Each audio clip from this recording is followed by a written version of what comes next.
Gören haçan bir de yarım, yarım kapımızdan geçecek.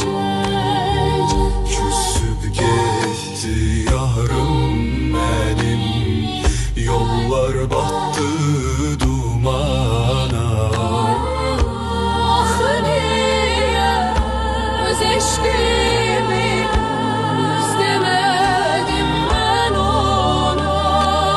Ah niye öz eşkimi düz demedim ben ona.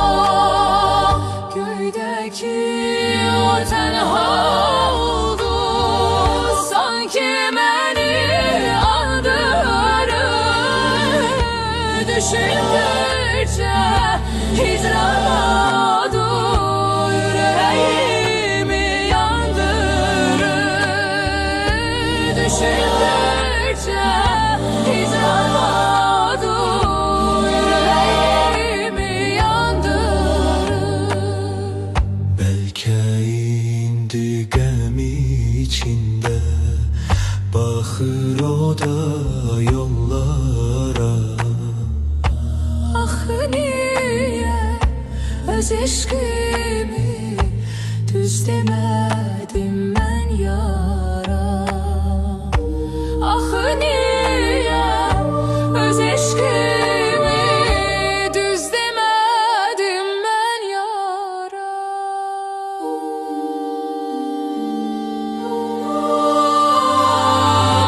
Bakacak mı gören gelip pencereme bir de yar.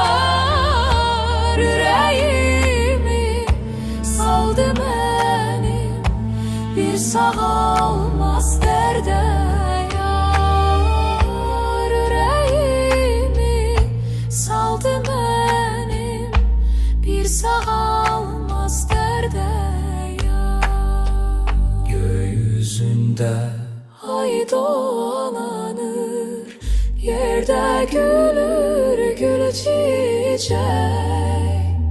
Gören haçan bir de yarım kapımızdan geçecek.